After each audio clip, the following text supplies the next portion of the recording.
देखिए, नवादा अग्निकांड मामले में अब जो लोग हैं वो लगातार जाति को शामिल कर रहे हैं। जातीय उन्माद फैलाने की जो है वो कोशिश की जा रही है।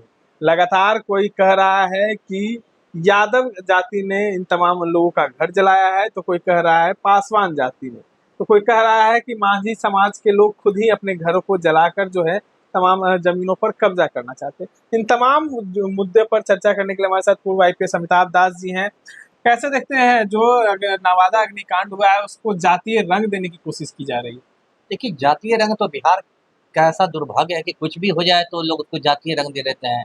हत्या हो उसको जातीय रंग, अपहरण हो उसको जातीय रंग, रेप हो उसको जातीय रंग। यहाँ तो लोगों का मतलब लोगों की नज़र नज़र में ही कुछ खोट आ गई है, वो तो एक अलग बात है। नवादा की घटना दर्शकों को मालूम होगी, अभी 8-10 रोज़ पहले की घटना है। नवादा जिले में एक मुफस्सिल थाना है। मुफस्सिल थाना क्षेत्र में गाँव में कृष्णा नगर टोला है, जहाँ उस टोले में ज़्यादातर मांझी लोग रहते थे। तो उसमें कुछ लोग दबंग आए और उन्होंने लगभग 80 घरों को मतलब फूंक दिया। और कहते हैं कि यदि औरतें सही समय पर नहीं भागती तो लगभग 100 बच्चों की जान खतरे में पड़ सकती थी। मतलब इतना बड़ा कांड हो जाता।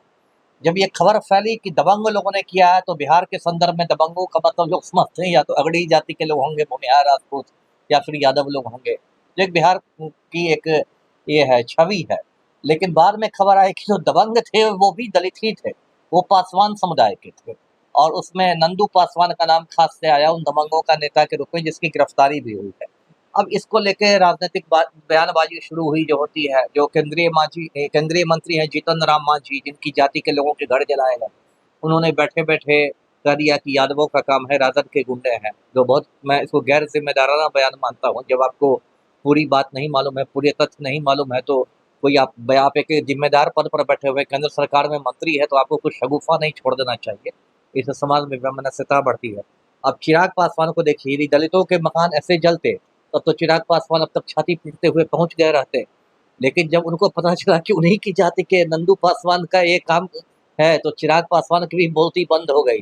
और वो भी गोलमोल करने लगे, बोलने लगे कि घटना की न्यायिक जांच होनी चाहिए, ये होनी चाहिए, क्योंकि उनको अपना पासवान वोट बैंक की चिंता हो गई। तो सारी पार्टियों ने मतलब जो होता है, इस हमाम में सब नंगे हैं, सारी पार्टियां अपना वोट बैंक देख के अपना स्टैंड लेती है। लेकिन नवादा की जो घटना हुई, उसने इस बात पर भी इशारा किया कि बिहार में जो भूमि सर्वेक्षण अभी चल रहा है, अभी तो 3 महीने के लिए उसमें थोड़ा ब्रेक दिया गया है, वो कितनी हिंसा की ओर बिहार को ले जा रहा है। क्योंकि ऐसी घट मतलब कोने-कोने से खबरें आ रही थी कि भूमि सर्वेक्षण के दौरान भू-माफिया जो है वो बहुत सक्रिय हो गया। बहुत ज्यादा सर। हाँ, और भू-माफिया की जो गिद्ध दृष्टि आप कहिए, बुरी नज़र कहिए, बुरी नज़र है गरीबों की ज़मीन पर। और भू-माफिया चाह रहा है कि सर्वेक्षण के दौरान गरीबों की ज़मीन कब्जा करके, फिर जो राजस्व विभाग में भ्रष्ट लोग बैठे हुए हैं, उनसे मिली-भगत करके अपने नाम करा लो, अपने नाम रसीद कटवा लो। यहाँ भी 15 एकड़ विवादित ज़मीन का मामला था। इसमें भी नंदू पासवान ने किससे खरीदा, रमजान मियाँ से, उसने किससे खरीदा। विवादित ज़मीन है, उसको जला दीजिए, फिर भगा दीजिए। तो इससे एक बात गई कि ये एक सरकार के लिए मतलब खतरे की घंटी थी। और प्रशांत किशोर का बयान भी आया था कि जो भूमि सर्वेक्षण चल रहा है वो नीतीश कुमार की ताबूत में आखिरी कील साबित होगा। तो इससे मतलब नवादा की घटना का एक साइड इफेक्ट ये हुआ कि सरकार ने घबरा के मतलब भूमि सर्वेक्षण पर एक तरफ से ब्रेक लगा दिया और कहा कि 3 महीने दिए जाते हैं लोगों को कागज पत्तर इकट्ठा करने के लिए। तो सरकार कहीं ना कहीं बैकफुट पर आ गई।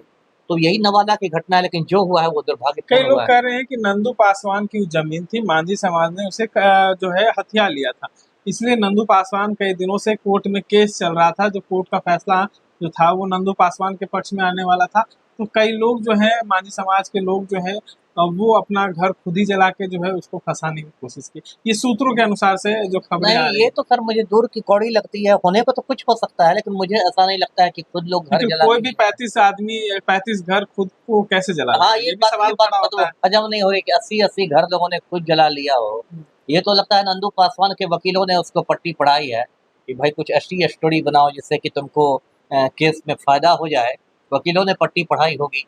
तो नंदू पासवान के जो मतलब चाहने वाले हैं, या वो खुद इस तरह की कहानी बोल रहा है। मुझे पर्सनली ये कहानी हज़म नहीं हुई। लेकिन आपको क्या लगता है कि क्या इसको जातीय रंग देना चाहिए या सबसे पहले उन जो लोग हैं उनको मदद करनी चाहिए? मदद करनी चाहिए। अब आप इसी पर करने लगिएगा। अभी देखिए जितने लोग जल गए, जिनके घर जल गए, गरीब लोग की तो मतलब सब कुछ खाक हो जाता है। कोई गौतम अडानी है कि हज़ारों करोड़ की संपत्ति दुनिया भर में फैली हुई, उसकी तो पूरी समझिए दुनिया राख हो गई। तो उनको तो आप सरकार पुनर्वास की व्यवस्था करे, उनके राशन की व्यवस्था करे, उनके लिए नए पक्के मकानों की व्यवस्था करे, और जो भी होता है मतलब लाल कार्ड और ये सब कार्ड जितना तरह की सुविधाएं उनको है, और इसको युद्ध स्तर पर किया जाना चाहिए।